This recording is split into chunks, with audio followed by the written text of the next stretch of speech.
ये कहानी है कुछ ऐसे बच्चों की जो ज़ॉम्बी एपोकलिप्स के दौरान अपने स्कूल में फंस जाते हैं, जहां ज़ॉम्बी बने दूसरे बच्चे अब इन्हें मारने के लिए इनके पीछे पड़े हैं। अब ये सभी बच्चे अपनी जान किस तरह बचाएंगे और आखिर ये ज़ॉम्बी वायरस किस तरह फैला, चलिए देखते हैं इस कहानी में।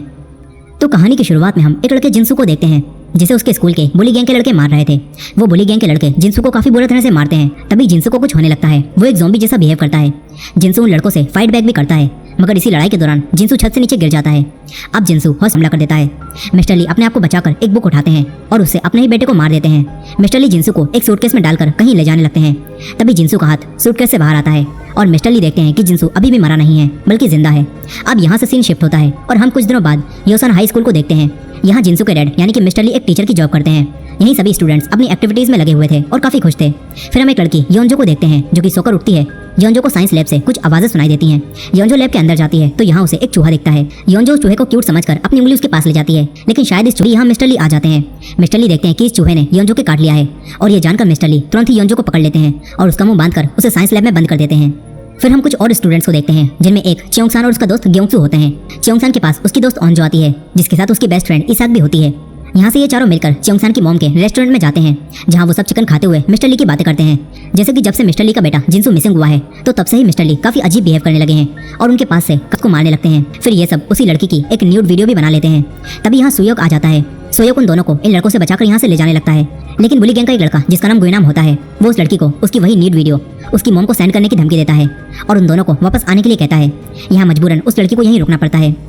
इसके बाद सभी स्टूडेंट्स अपनी क्लास में आ जाते हैं।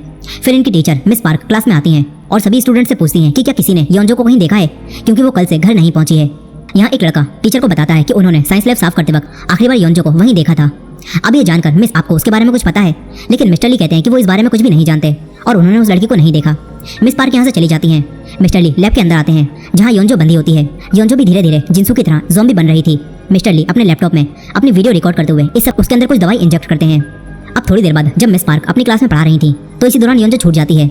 यही क्लास में एक लड़की जिसका नाम हिसू होता है वो उठती है। उसकी हालत काफी खराब थी और उसके पेट में दर्द हो रहा था, लेकिन हिसू इस बारे में किसी को भी कुछ नहीं बताती और मिस पार्क से वॉशरूम जाने का बोलकर यहाँ से चली जाती है। नर्स योंजो को देखने लगती हैं। वो लड़की हिसू यहाँ से चली जाती है। यही मिस पार्क देखती हैं कि योंजो को यहाँ ठीक नहीं किया जा सकता, इसलिए वो एम्बुलेंस को कॉल करके यहाँ बुलाती हैं। यही योंजो अभी पूरी तरह से ज़ॉम्बी नहीं बनी थी, इसलिए वो अपनी टीचर को बताती है कि साइंस टीचर अब यहाँ एक पुलिस ऑफिसर और एक डिटेक्टिव आते हैं। डिटेक्टिव मिस्टर ली को अरेस्ट करके यहाँ से ले जाते हैं। यही उन्हीं नर्स को पता चलता है कि योंजो ने उनके काट लिया था और अब उनके अंदर भी ज़ॉम्बी वायरस फैलने लगता है, जिससे वो भी ज़ॉम्बी बन जाती हैं। तभी लंच टाइम होता है, सभी बच्चे क्लास से बाहर निकल जाते हैं। सुयोक अपनी क्रश नामरा के पास जाता है। सुयोक नामरा को पसंद करता है।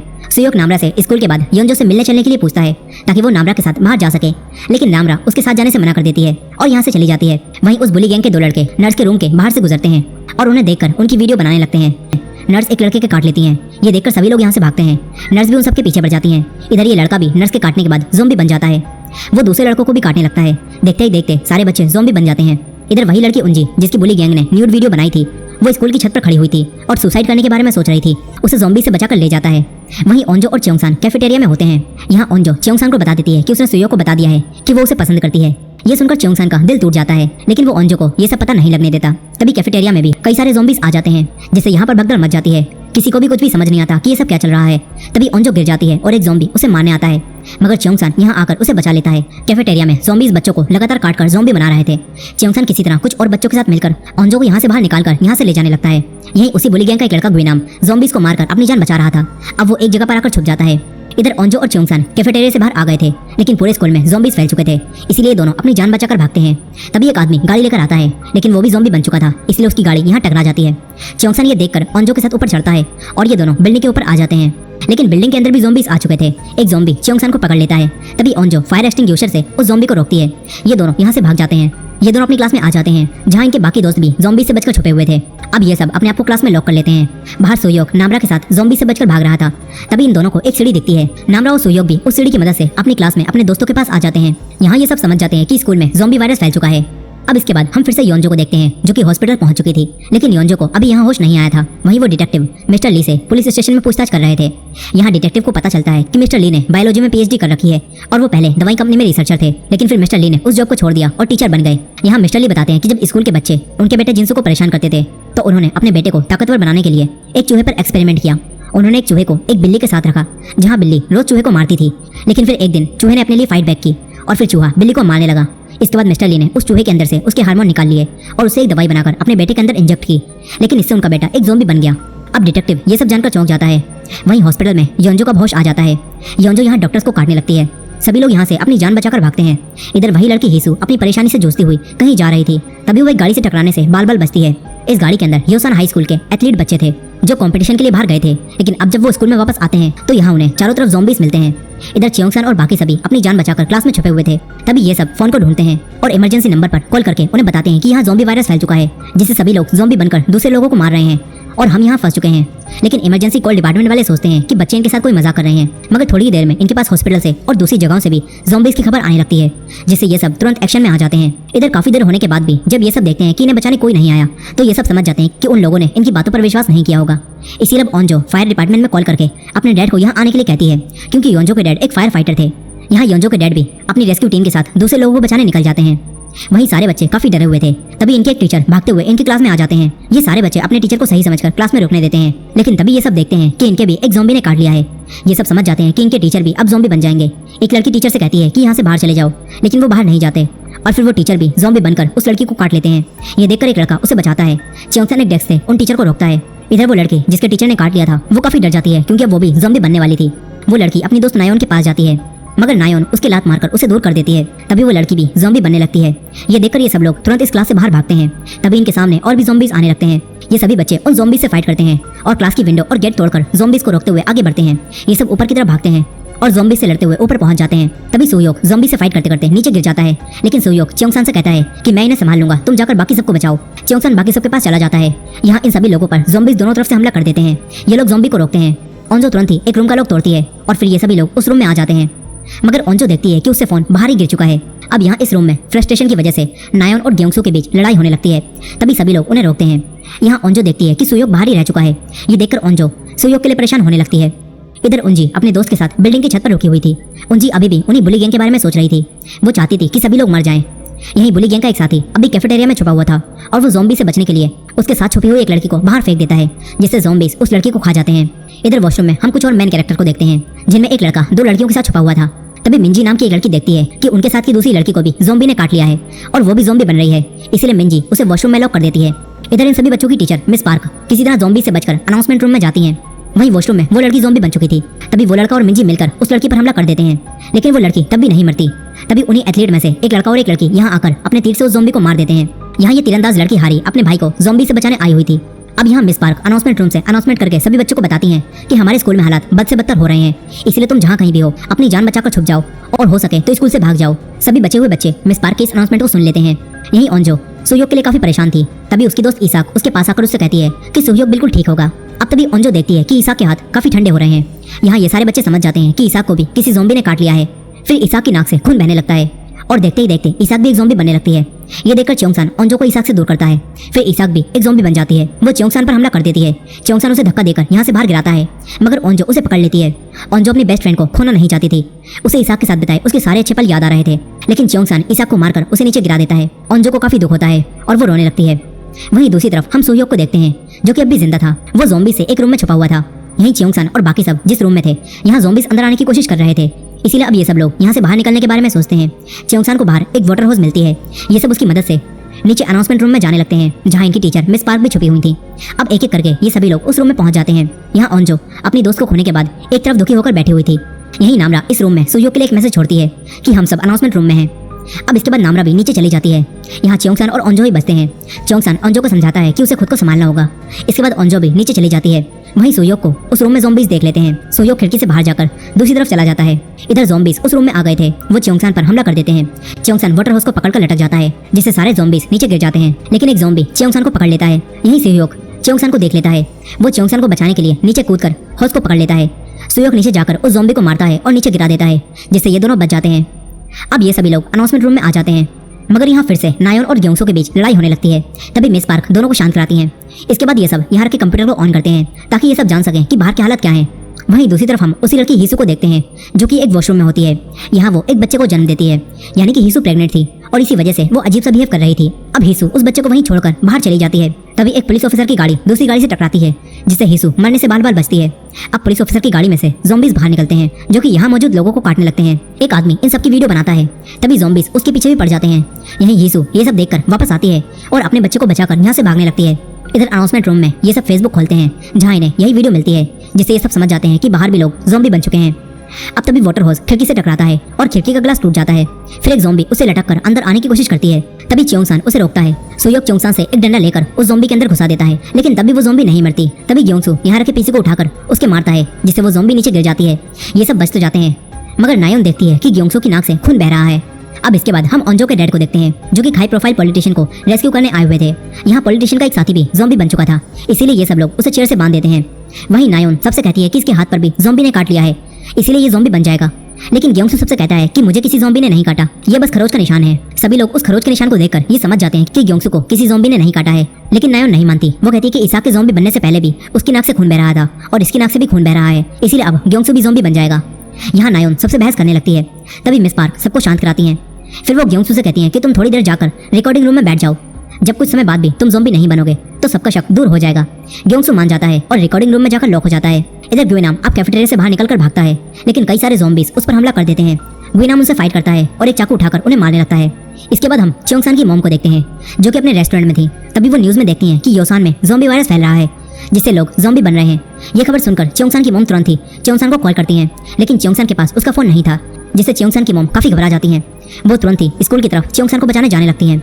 वहीं ओंजो के डैड का एक साथी भी ज़ॉम्बी बन जाता है और सब पर हमला करने लगता है, इसलिए ओंजो के डैड उसे पकड़कर यहाँ बांध देते हैं। यहीं हम देखते हैं कि मिलिट्री वाले अब पूरे योसान को चारों तरफ से घेर रहे हैं, ताकि कोई भी ज़ॉम्बी योसान से बाहर ना निकल पाए और ये वायरस पूरे कोरिया में ना फैले।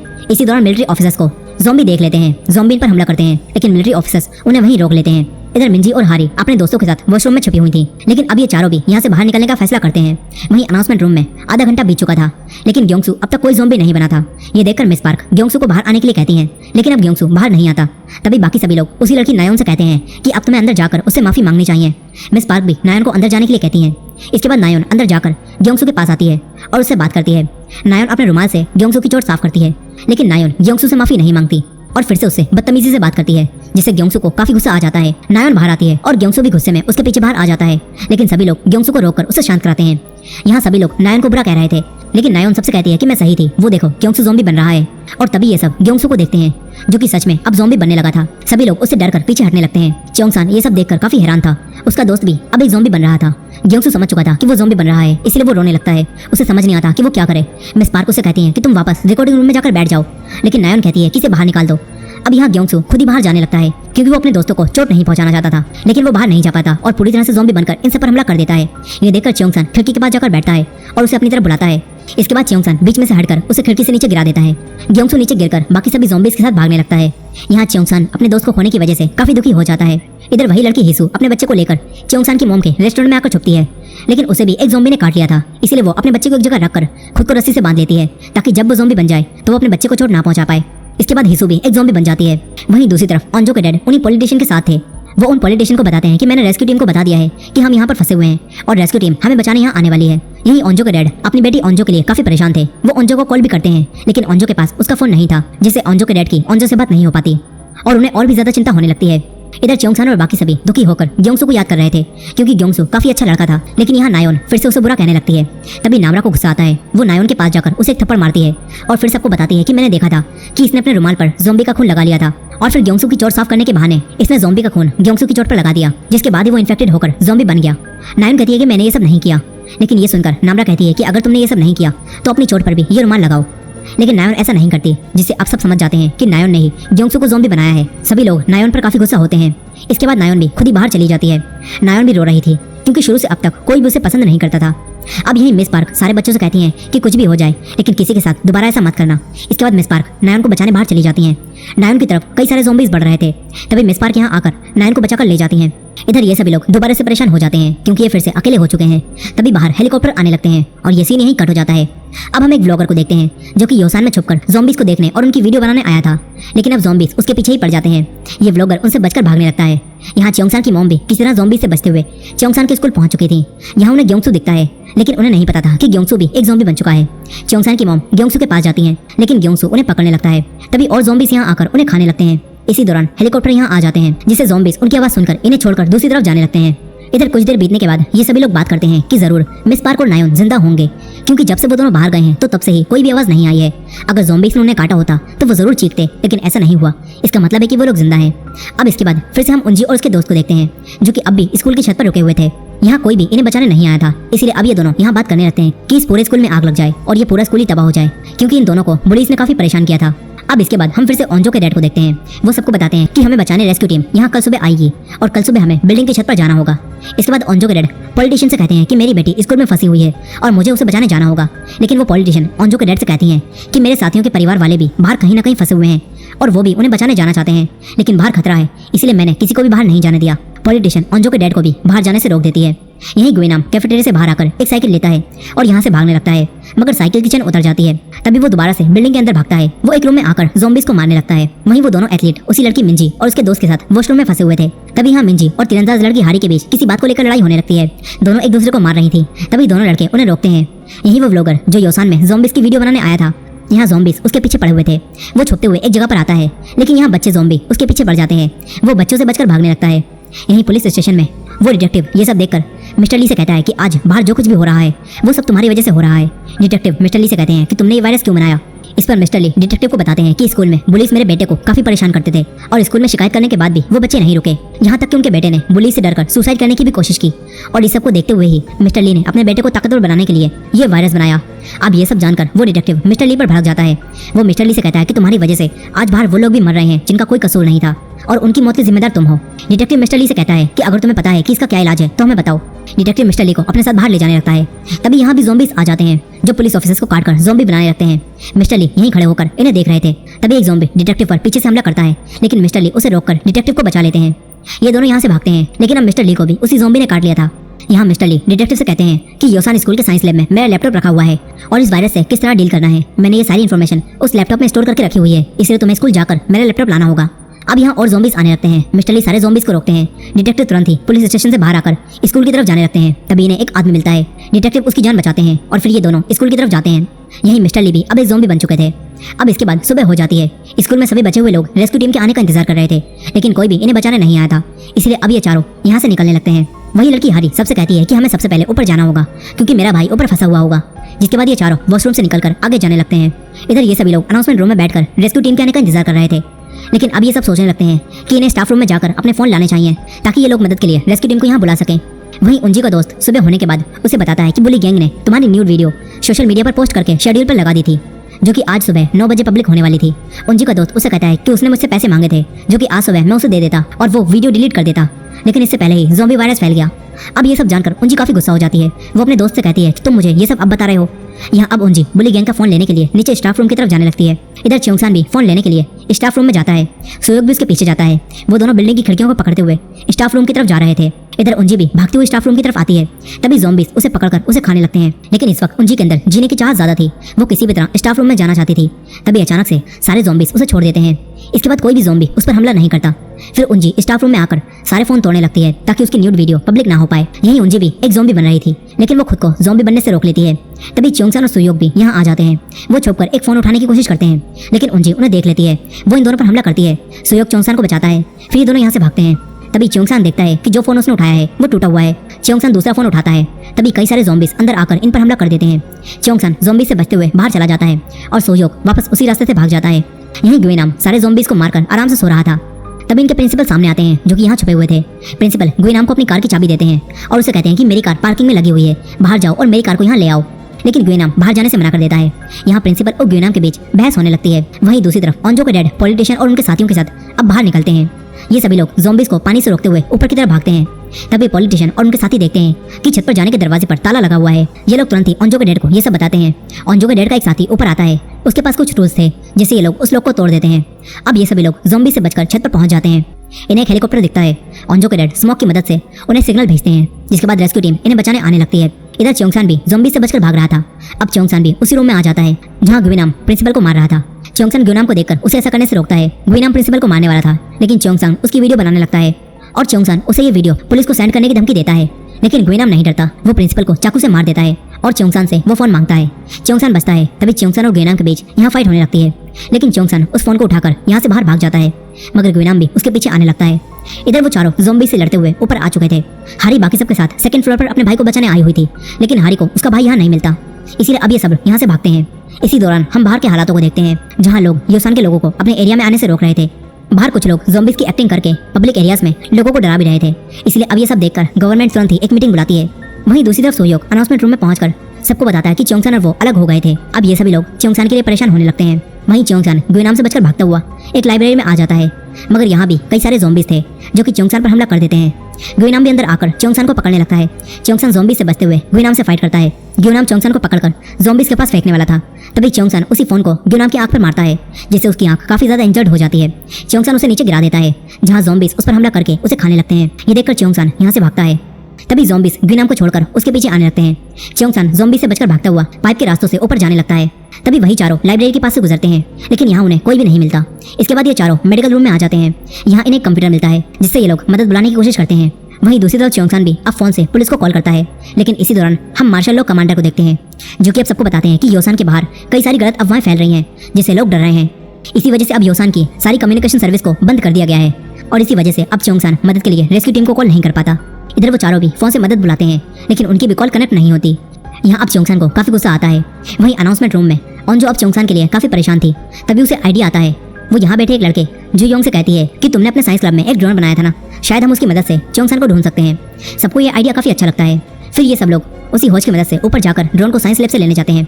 वहीं डिटेक्टिव उसी आदमी के साथ ज़ॉम्बी से बचता हुआ योसान स्कूल की तरफ आ रहा था। तभी इन दोनों के पीछे भी ज़ॉम्बी पड़ जाते हैं। ये दोनों छुपने के लिए चोंगसान की मोम के रेस्टोरेंट में आ जाते हैं। यहाँ इन्हें वही लड़की हिसू ज़ॉम्बी बनी मिलती है, लेकिन वो बंधी हुई थी, जिससे इन्हें कोई भी खतरा नहीं था। लेकिन फिर इन्हें हिसू का वही बेबी मिलता है, जो कि डिहाइड्रेट हो चुका था। डिटेक्टिव उस बच्चे को संभालते हैं। वहीं ऑनजो जुयोंग के साथ साइंस लैब में पहुंचकर ड्रोन को ढूंढती है। वहीं चोंगसान अब उन पाइपों के रास्तों से बाहर आकर भागने लगता है और एक दूसरे रूम में आकर छुप जाता है। दूसरी तरफ सभी लोगों को ड्रोन मिल चुका था। वो लोग वापस आकर ड्रोन में एक हेल्प मैसेज लगाते हैं और ड्रोन बाहर भेजते हैं। ड्रोन में लगे कैमरों की मदद से इन्हें बाहर के हालात देखते हैं, जहाँ सभी लोग अब ज़ॉम्बी बन चुके थे। इधर वो चारों मेडिकल रूम में थे, लेकिन अब हारी और उसके दोस्त के तीर खत्म होने वाले थे, इसलिए अब ये चारों यहाँ से बाहर आर्चरी रूम में जाते हैं। ये लोग बिल्डिंग के बाहर कूदकर नीचे जाने लगते हैं। तभी ड्रोन यहाँ आता है, लेकिन वो इन चारों को नहीं देख पाता। तभी इन सब में से एक लड़का ज़ॉम्बी में एक तीर लगा हुआ देख लेता है और समझ जाता है कि उसकी बहन यहीं कहीं है। दरअसल हारी अपने भाई को ढूंढ रही है और हारी का भाई इन सभी लोगों के साथ है। खैर अब ये सभी लोग ड्रोन से और आगे देखते हैं और इन्हें एक रूम में चोंगसान दिख जाता है, जो कि बिल्कुल ठीक था, जिससे ये सभी लोग काफी खुश हो जाते हैं। इसके बाद ये लोग ड्रोन को स्कूल से बाहर मदद के लिए भेजते हैं, लेकिन बाहर सब कुछ तबाह हो चुका था। तभी एक लड़की देखती है कि उसके मॉम डैड एक ट्रक में हैं, जो कि ज़ॉम्बी बन चुके हैं, जिससे वो लड़की रोने लगती है और जो उस लड़की को संभालती है। तभी इनके ड्रोन की बैटरी खत्म हो जाती है और इनका ड्रोन खराब होकर वहीं गिर जाता है। इधर ऑनजो के डैड उन्हीं पॉलिटिशियन के साथ रेस्क्यू होकर एक अबेंडन प्रिजन में पहुंचते हैं, जिसे सरकार ने अब रेस्क्यू कैंप बना दिया था। लेकिन यहाँ मिलिट्री ऑफिसर्स इन सभी लोगों को एक रूम में बंद कर देते हैं, ताकि ये लोग इनका टेस्ट कर सकें कि कहीं ये सब भी इन्फेक्टेड तो नहीं। वहीं दूसरी तरफ हम फिर से गुइनाम को देखते हैं, जिसे ज़ॉम्बी ने काटा था, इसलिए वो एक ज़ॉम्बी बनने लगता है, मगर वो खुद को कंट्रोल कर लेता है, जिससे वो ज़ॉम्बी नहीं बनता और दूसरे ज़ॉम्बीज भी अब उस पर हमला नहीं करते। इसके बाद गुइनाम फिर से चोंगसान को मारने जाने लगता है। इधर उंजी को भी ज़ॉम्बीज ने काट लिया था, लेकिन उसने भी खुद को ज़ॉम्बी बनने से रोक लिया था, यानी कि ज़ॉम्बी वायरस गुइनाम और उंजी की बॉडी में आकर म्यूटेट हो गया है, जिससे ये दोनों अब ज़ॉम्बी नहीं बने हैं। अब इसके बाद हम फिर से अनाउंसमेंट रूम में बाकी सबको देखते हैं, जो कि दुखी होकर बैठे हुए थे। तभी वही लड़की जिसके मॉम डैड ज़ॉम्बी बन चुके थे, वो यहाँ से कूदकर अपनी जान देने वाली थी, लेकिन सभी लोग उसे रोकते हैं और समझाते हैं कि उसे खुद के लिए जीना होगा। अब इसके बाद नामरा को एक आइडिया आता है। वो सबको समझाती है कि हम स्पीकर्स को चालू करके ज़ॉम्बीज को दूसरी तरफ भेज सकते हैं और इस तरह हम दूसरे रास्ते से चोंगसान के पास पहुंच जाएंगे। सबको ये आइडिया ठीक लगता है। फिर ये सभी लोग अनाउंसमेंट करके चोंगसान से कहते हैं कि चोंगसान, हम तुम्हारी तरफ ही आ रहे हैं, इसीलिए तुम उसी रूम में रुके रहो। लेकिन इनकी ये सारी बातें गुइनाम भी सुन लेता है। इसके बाद ये सभी लोग दूसरी तरफ के स्पीकर्स को चालू करके एक म्यूजिक बजा देते हैं, जिससे सारे ज़ॉम्बीज उस आवाज को सुनकर स्पीकर्स की तरफ जाने लगते हैं। इससे बाकी सबका रास्ता साफ हो जाता है। ये लोग अनाउंसमेंट रूम से बाहर निकलते हैं, लेकिन एक ज़ॉम्बी जो कि सुन नहीं सकती थी, वो यहीं होती है। अब ये सब बिना आवाज किए ज़ॉम्बी के पीछे से निकलने लगते हैं, लेकिन वो ज़ॉम्बी इन्हें देख लेती है। ये सब तुरंत भागते हैं। सुयोक उस ज़ॉम्बी से फाइट करके उसे मारने लगता है।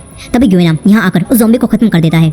सुयोक उसे थैंक्स कहता है, लेकिन उसे नहीं पता था कि गुइनाम को भी एक ज़ॉम्बी ने काट लिया है। अब यहाँ गुइनाम सुयोक से कहता है कि चोंगसान कहाँ है, मुझे उसे मारना है। ये सुनकर गुइनाम और चोंगसान के बीच यहाँ फाइट होने लगती है। गुइनाम ज़ॉम्बी के काटने के बाद काफी स्ट्रॉन्ग हो गया था और वो सुयोक को काफी बुरा मार रहा था। तभी पीछे नामरा देखती है कि सुयोक यहाँ नहीं आया है, इसीलिए नामरा भी यहाँ आ जाती है। वो गुइनाम को रोककर सुयोक को बचाती है, लेकिन गुइनाम उसके हाथ पर काट लेता है। तभी सुयोक उसे धक्का देकर नीचे गिरा देता है। वहीं वो चारों भी ज़ॉम्बी से लड़ते हुए आर्ची रूम में आ जाते हैं, लेकिन उनके एक साथी को गहरी चोट लग गई होती है। वहीं बाकी सभी चोंगसान के पास उसी रूम में पहुंच जाते हैं। तभी ये सब देखते हैं कि सुयोक और नामरा पीछे रह गए हैं। ये लोग उन्हें बचाने जाते हैं। इसी दौरान हम फिर से नायोन को देखते हैं, जो कि अब भी जिंदा थी और वो इसी रूम के स्टोर रूम में छुपी हुई थी। लेकिन वो इन सब के सामने नहीं आती।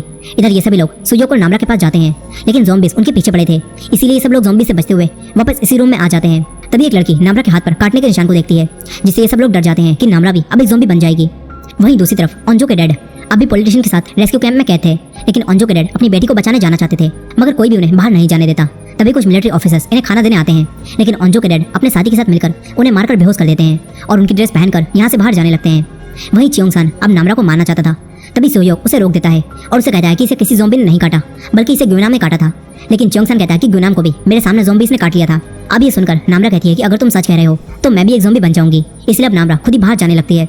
लेकिन सोयोक उसे रोक देता है और खिड़की खोलकर सबसे कहता है कि अगर नामरा ज़ॉम्बी बनेगी तो मैं उसे बाहर फेंक दूंगा। सभी लोग मान जाते हैं, जिसके बाद नामरा खिड़की के पास बैठ जाती है। वहीं वो चारों आर्चरी रूम में आ चुके थे। यहाँ ये लोग अपने साथी की चोट पर दवाई लगाते हैं, लेकिन उसकी हालत अब भी खराब थी। अब थोड़ी देर बाद हम फिर से नामरा को देखते हैं, जिसे अब अजीब सा महसूस होने लगता है। उसकी एक आंख लाल हो जाती है और वो सोयोक के काटने वाली थी। तभी चियोंग-सान ये देखकर उस पर हमला करता है, लेकिन सोयोक बीच में आ जाता है। यहाँ चियोंग-सान नामरा को मारना चाहता था, इसलिए अब सोयोक और चियोंग-सान में आपस में ही लड़ाई होने लगती है। तभी ओंजो उन दोनों को रोकती है। ओंजो चियोंग-सान को दिखाती है कि नामरा बिल्कुल ठीक है, मगर नामरा कहती है कि मैं ठीक नहीं हूँ, मुझे अजीब सा महसूस हो रहा है। नामरा अब बाहर जाने लगती है, लेकिन सोयोक और ओंजो उसे रोकते हैं। सोयोक फिर से कहता है कि ग्युनाम कोई ज़ॉम्बी नहीं था, लेकिन चियोंग-सान कहता है कि मैंने ज़ॉम्बीज़ को उसे काटते हुए देखा था। अब ये सब सुनकर ओंजो कहती है कि हो सकता है ग्युनाम इम्यून हो गया हो और शायद नामरा भी इम्यून हो जाए, मगर वही लड़की जिसके मॉम डैड ज़ॉम्बी बन गए थे वो कहती है कि हो सकता है नामरा बाद में ज़ॉम्बी बन जाए, इसलिए हमें नामरा को यहाँ से बाहर निकाल देना चाहिए। अब नामरा इन सबकी आपस में लड़ाई रोकने के लिए खुद बाहर जाने लगती है। तभी ओंजो उसे रोकती है और कहती है कि हम पहले ही अपनी गलतियों की वजह से अपने कई साथियों को खो चुके हैं और अब हम किसी और को नहीं खो सकते। इसके बाद सोयोक अपने हाथों को नामरा के हाथों से बांध लेता है और कहता है कि अब अगर ये ज़ॉम्बी बनी तो ये तुम तक नहीं पहुंच पाएगी और अब तुम सब बिल्कुल सेफ हो। ये सुनकर सभी लोग शांत हो जाते हैं। वहीं डिटेक्टिव हिसू के बच्चे को अपने साथ ले जाने लगते हैं। ये लोग यहाँ से भाग रहे थे, तभी इन्हें एक बच्ची दिखती है जिसके पीछे ज़ॉम्बी पड़े हुए थे। ये लोग उस बच्चे को ज़ॉम्बी से बचाते हैं और वापस रेस्टोरेंट में आ जाते हैं। वो बच्ची डिटेक्टिव को दिखाती है कि मेरी मॉम वहाँ है। डिटेक्टिव देखते हैं कि इस बच्ची की मॉम भी ज़ॉम्बी बन चुकी है। डिटेक्टिव ये देखकर उस बच्चे को अपने गले लगाते हैं और उसे दिलासा देते हैं कि सब ठीक हो जाएगा। वहीं सभी लोग अब सोयोक और नामरा से दूर बैठे हुए थे। यहाँ इन सभी लोगों ने 2 दिनों से कुछ भी नहीं खाया था, इसीलिए ये लोग खाने की बातें ही करने लगते हैं। यही नायोन जिस रूम में छुपी हुई थी वहाँ खाने की चीजें और ड्रिंक्स रखी थी। नायोन उनकी बातें सुनकर बाहर आने वाली थी, लेकिन तभी ये सब नायोन की बुराई करने लगते हैं और कहते हैं कि नायोन की वजह से ही हमने अपने दोस्त को खो दिया। अब इनकी ये सारी बातें सुनकर नायोन बाहर नहीं आती। तभी इन सबको स्टोर रूम दिखता है। ये लोग स्टोर रूम को खोलने के लिए उसका दरवाजा तोड़ने वाले थे। वहीं ओंजो के डैड उस कैंप से छुपकर बाहर निकल जाते हैं और अकेले ही यहाँ से भागने लगते हैं। तभी एक मिलिट्री ऑफिसर उन्हें देख लेता है। ओंजो के डैड उसे मारकर यहाँ से भागते हैं। तभी दूसरे ऑफिसर्स उन पर गोलियां चलाने लगते हैं। इधर ये सभी लोग स्टोर रूम के दरवाजे को लात मारकर तोड़ रहे थे। दरवाजा तो नहीं टूटता, मगर ज़ॉम्बीज़ उनकी आवाज़ सुनकर रूम के बाहर आने लगते हैं, इसीलिए अब ये लोग रुक जाते हैं। फिर इन सबको यहाँ पर एक कैमरा मिलता है। ये सभी लोग कैमरा में अपनी वीडियो रिकॉर्ड करके इन हालातों में अपनी फीलिंग शेयर करते हैं और सर्वाइव करने के लिए खुद को मोटिवेट करते हैं। सभी लोग अपने मॉम डैड के लिए एक मैसेज रिकॉर्ड करते हैं। ओंजो भी अपने डैड के लिए मैसेज रिकॉर्ड करती है। ओंजो कहती है कि मुझे लग रहा था कि आप मुझे बचाने आ रहे हो। इधर ओंजो के डैड सच में मिलिट्री कैंप से भाग रहे थे ताकि वो अपनी बेटी को बचा सकें, लेकिन मिलिट्री ऑफिसर्स उन पर गोलियां चला रहे थे। तभी वो पानी में कूद जाते हैं, लेकिन ऑफिसर्स पानी में गोलियां मारते हैं, जिससे एक गोली उनके लग जाती है। इधर ओंजो अपने डैड को हर चीज के लिए थैंक्स कहती है और वहीं ओंजो के डैड गोली लगने के बाद पानी में डूबने लगते हैं। और इसी एंडिंग के साथ All of Us Are Dead के 6 एपिसोड्स की कहानी यहीं खत्म हो जाती है। अब क्या ओंजो के डैड मर जाएंगे और क्या नामरा भी एक ज़ॉम्बी बन जाएगी, और आखिर किस तरह ये सभी लोग ज़ॉम्बी से बचेंगे? आगे की कहानी को हम देखेंगे इसके अगले पार्ट में। तो अगले पार्ट को देखने के लिए इस वीडियो के नीचे कमेंट में नेक्स्ट पार्ट लिखना मत भूलिएगा